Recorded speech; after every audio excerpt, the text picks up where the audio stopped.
If you're a rope climber, well, it's kind of like Christmas morning, the day that you unravel a new roll of 1,000 feet of paracord. This stuff has really gotten more expensive over the years. I remember calculating that it only cost me $2 to put a paracord preset in a tree, and these days this roll of 1,000 feet cost me about $78, and that's a good price, which puts the average cost of putting a paracord preset, with 1,000 feet, you do the math. If I put an average of 50 feet in a tree, that would be 20 trees worth right here, and it would work out to closer to $4 per paracord preset. And although that sounds expensive, I think of it as the equivalent of 20 tree stands that are going to last me longer than a tree stand would. They'll last me at least 10 years. Here is a paracord preset. This was in a tree for 11 years, and I just took it down recently, and I had a double loop at the end. There was a time when I used two different loops for my gear hoist, but you can see something was chewing on it, and there's some imperfections, and I just decided that it needed to be changed. And so I just pulled this one down. We're rigging another one up. I didn't have to use my throwball again. And of course I wouldn't carry this on a hunt. On a hunt I would carry a piece that I've already cut, and I just keep in my bag in case I need an emergency piece. About 50 feet will do. This I could tell is a little less just from the feel of it. But what this video is about is teaching a little trick, because these paracord, this will sit in your bag for a whole season before longer, depending on how many presets you put up. And what can happen is that these cardboard ends can pop off of the paracord spool, and it will just drive you crazy. So here's the one that just ran out of line, and this one I had accidentally, I was doing presets in the rain, and I even left it in the rain and discovered it a few days later when it was missing, and I went in and grabbed it and got all dog-eared. But see what I have here? I have a threaded rod. Now maybe that's a little overkill, because I had a half-inch stuff laying around in my garage, but I put this threaded rod through a number of different paracord spools over the years, and since I've done so, I've never had the ends come off. But before doing so, multiple times I've had the ends pop off, and that will just not only ruin your day, but it's going to really mess things up, because you got to deal with that long length of paracord. So let's see, these ends will pop off. Yeah, they just tend to, they'll break, or they'll just pop off. They'll just walk their way off the end of the line.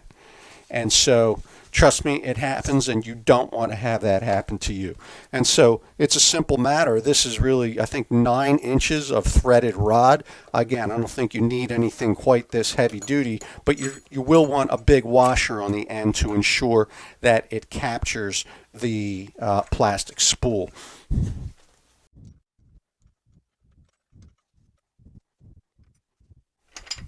All right, that'll do.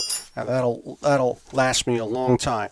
Now, one thing that can happen is, it can basically, if you toss this into your backpack, it can basically just get loose. Now, I don't usually worry about that, but if I was going to have it roll around in the back of my truck or something like that, I would just take a little bit of extra off the end, and when I've got enough,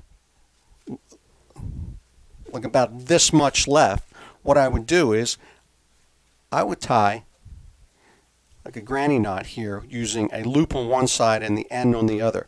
Just crank that on there really good, a square knot or a granny knot.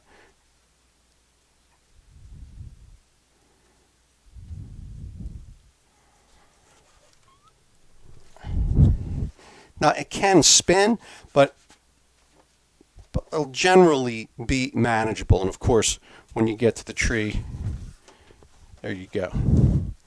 But do your best to keep this well organized, and it'll serve you well. When I'm putting it up in the tree, I usually let this just kind of tumble around on the ground, and that would also contribute to why my other ones got so dog-eared.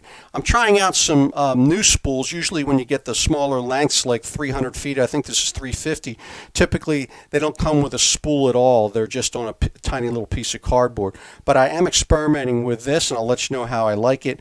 I just opened this up, and it looks like it's got a little place where you can lock that in, and it even has a built-in, this will be my first time trying it, but a built-in cutter. There. Cool.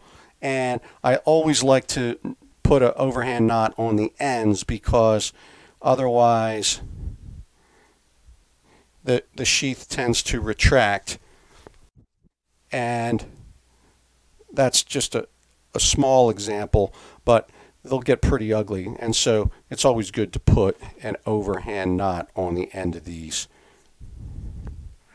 Okay, take care of your paracord and it'll take care of you. You'll get a lot of years of service out of this, and if you see my video on Paracord Presets and Throwball Basics, you know that I like to stash them off the ground. If you have your paracord touching the ground, it tends to attract not only attention, but vines will find it. I have had vines that would grow 15 feet in a year, and I had to lose my paracord preset. So keep them off the ground and visit them every year, and you should be good. Thank you.